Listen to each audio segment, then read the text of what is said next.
Une semaine au cœur du centre médical et pédagogique de Rennes-Beaulieu. C'est la proposition de notre feuilleton. Le centre a ouvert le 18 janvier dernier un service de réadaptation spécialement dédié aux adolescents de 12 à 17 ans. C'est donc une immersion que nous proposent Laura Roudotte et Christophe Rousseau dans ce premier épisode.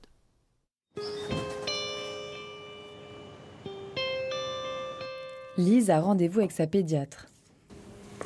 Bonjour Lise. Bonjour. À 16 ans, elle suit un programme personnalisé depuis novembre dernier. Elle est ici en internat du dimanche soir au vendredi soir. Comment s'est passé ton week-end alors Lise? Bah ça va. Ouais? Ouais. Bon, on va regarder ça ensemble? Oui.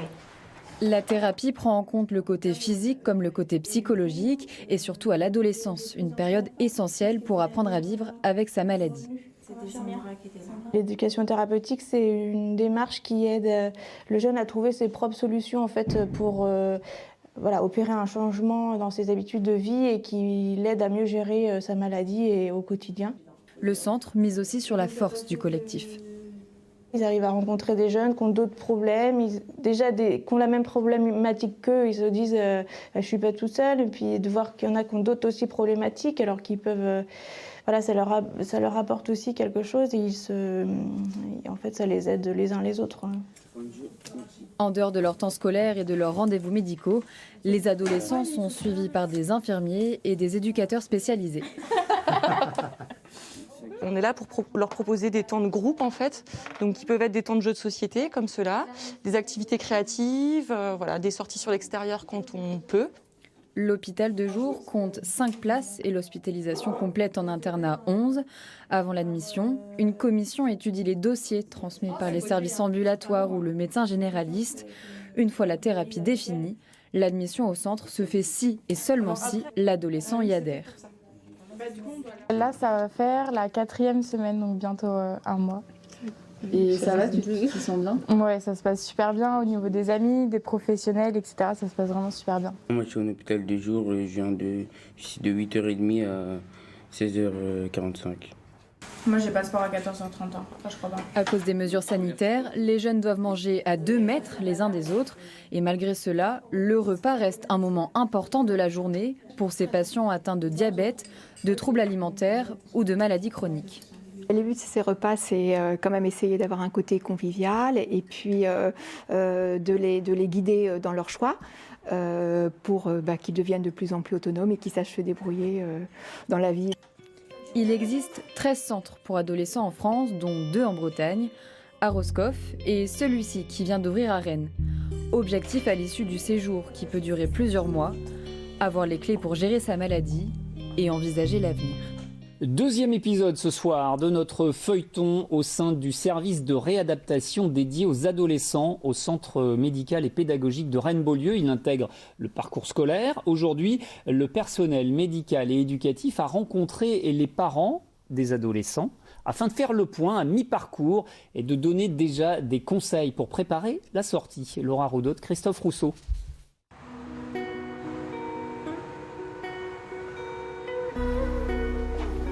Tom, 12 ans et sa mère ont rendez-vous aujourd'hui avec la psychologue.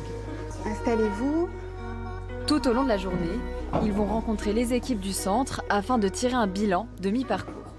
Bon, on se rencontre aujourd'hui pour faire un point sur le séjour de Tom qui est ici depuis un mois. Beaucoup mieux. Non, c'est vrai qu'il est beaucoup plus ouvert et on sent déjà qu'il se sent beaucoup mieux. Pour les adolescents comme pour leurs parents, pas toujours simple de gérer un trouble alimentaire ou un diabète.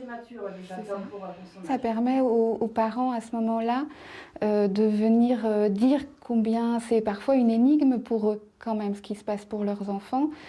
Et ils peuvent venir poser ça ici aussi. Les rendez-vous avec les parents se font à 3 moments clés de la thérapie.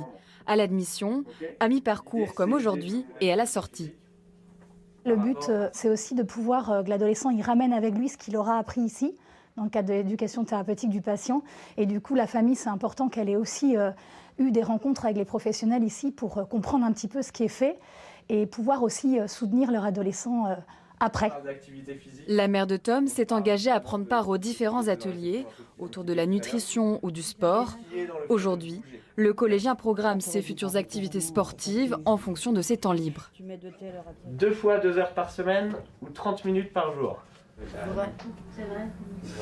Vrai, tout à fait. On est sur un public jeune, du coup, adolescent, qui a vraiment besoin de l'appui des familles, que ce soit d'un point de vue financier pour les inscriptions en associations sportives, ou même l'appui et les encouragements de la famille. Le soutien des familles est d'autant plus important en cette période de crise sanitaire. Là, on est dans une difficulté avec le Covid où les clubs de sport sont fermés, donc on rencontre une difficulté encore plus importante où il faut que les jeunes là continuent dans une pratique autonome en fait.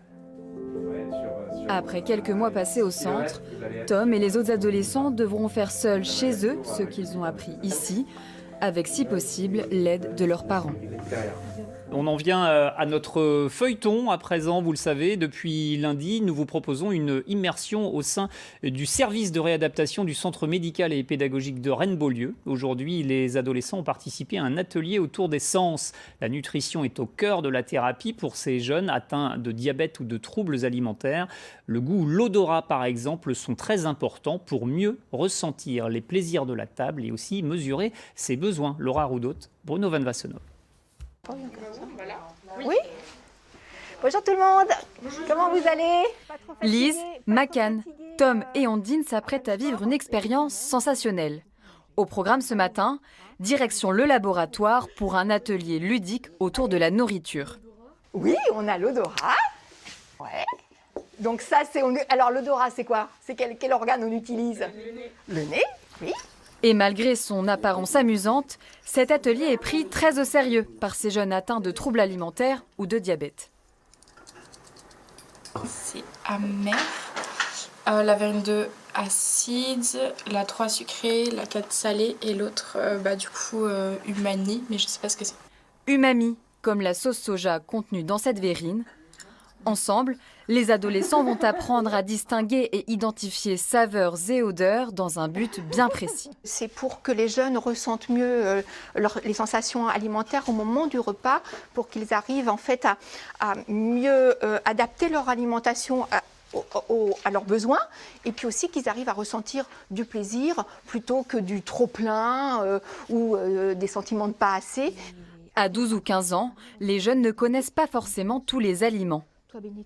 Ce qui est intéressant aussi, c'est que développer aussi leur curiosité au niveau alimentaire, qu'ils ont envie d'essayer de goûter des choses différentes. Et les adolescents ne sont pas au bout de leur surprise.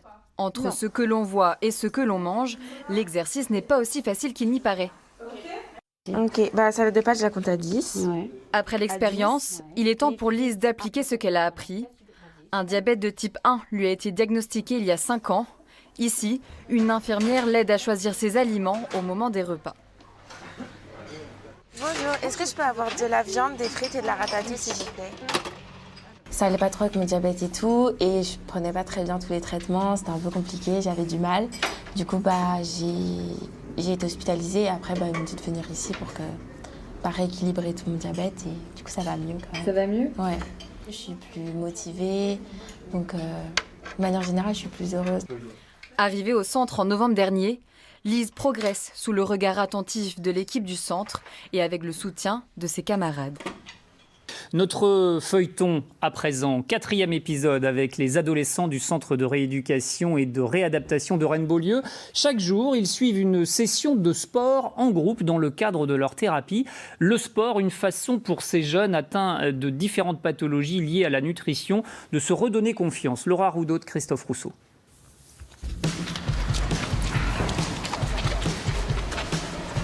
Aujourd'hui, la matinée de ces ados s'achève par une heure de sport. Allez, go. Une heure de sport quotidienne pendant laquelle ils vont tout donner. Donc taureau pour s'échauffer sur 5 minutes à peu près. Vas-y, à fond Ethan, à fond. Bien Ethan. Allez, vas-y Tom, vas-y. Tom est le plus jeune de l'équipe, mais pas le moins déterminé.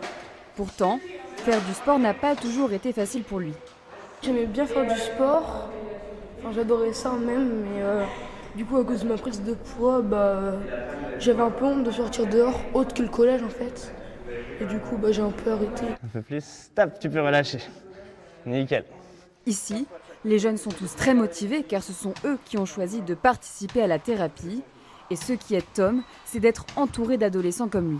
Ils sont aussi dans le même cas que moi. Ils ont aussi besoin des mêmes choses. Et si on fait tout seul, après c'est déjà un peu moins fun, quoi. Là j'ai pris en endurance ici, en venant ici, et ce sera plus facile pour faire du sport en venant chez moi. Là j'ai repris de la motivation. Il faut être le premier binôme à mettre 10 paniers, d'accord? Tous ne sont pas atteints de la même pathologie, et malgré cela, ils suivent les mêmes sessions de sport. L'objectif premier n'est pas de perdre du poids, mais de se faire plaisir. Chaque jeune va avoir des capacités, donc elles sont forcément à exploiter. Un jeune va être meilleur par exemple sur un sport collectif, mais un autre va être meilleur sur un sport de raquette. Et l'objectif ici de la prise en charge, ça va être de mettre en avant ses capacités pour que le jeune reprenne confiance. Dans quelques semaines, les professionnels passeront le relais aux parents et cela se prépare dès maintenant. Si un jeune a envie de faire du handball par exemple, je vais contacter le club le plus proche de son domicile afin de pouvoir réaliser des séances d'essai au sein de ce club et finalement qu'il y ait une intégration aussi qui se fasse petit à petit. Donc je les accompagne dans ces séances d'intégration et puis au fur et à mesure ils y vont tout seuls. En attendant, nos ados doivent aussi poursuivre ici leur parcours scolaire. C'est ce que nous verrons demain. Continuons avec notre feuilleton de la semaine, dernier épisode ce soir au centre médical et pédagogique de Rennes-Beaulieu, un centre qui a ouvert le 18 janvier un service de réadaptation spécialement dédié aux adolescents de 12 à 17 ans. Et ces adolescents vont à l'école sur place, c'est la spécificité de cette thérapie. Ils ont au moins 1 heure de cours par jour. Laura Roudotte, Bruno Van Bassenhoff. Ondine est en 3e. Il y a un mois, elle a quitté son collège d'origine pour suivre une thérapie au centre. Ici, c'est 2 heures de cours par jour, un nouveau rythme. C'était compliqué parce que les profs devaient apprendre à me connaître, à savoir ce que je pouvais faire ou ce que je savais faire. Et ce qu'il fallait aussi que j'apprenne pour ne pas prendre de retard avec mes autres camarades qui sont dans mon ancien collège. Le professeur du centre est en relation directe avec l'enseignante initiale d'Ondine. Ça aussi ? C'est pour moi ? Non, ça c'est pour moi. Il tient compte de l'état de santé de ses élèves et notamment de leur fatigue. Et c'est exactement ça que tu dois mettre. C'est également à moi de m'adapter et d'adapter mon niveau d'exigence. L'idée, c'est de ne surtout pas perdre confiance en soi. Il ne faut pas oublier que les jeunes qui sont ici ont pu avoir un parcours marqué par des trous dans leur scolarité. C'est ce qui est arrivé à Lise. En septembre dernier, elle est hospitalisée à cause de son diabète et ne va plus à l'école. Les médecins lui indiquent alors le centre de Rennes-Beaulieu, qui lui permet d'être scolarisée tout en étant prise en charge.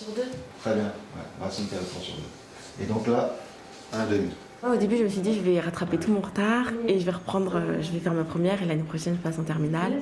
Et en fait, c'était trop compliqué. J'ai dit, cette année, je me concentre vraiment sur mes soins. Et au pire, ma scolarité, c'est pas pire, je perds 1 année. Peu d'élèves par classe, des professeurs particulièrement à l'écoute. La scolarisation au centre permet aussi aux ados de se réconcilier avec l'école. Donc ça, ils savent qu'ils peuvent m'appeler, on communique beaucoup par texto également. Et puis je suis également en lien avec la famille et éventuellement les médecins qui suivent ces élèves. Après leur séjour, ces adolescents continueront d'être suivis par les médecins du centre. S'ils en ont besoin, ils pourront revenir le temps qu'il faudra, chacun à son rythme.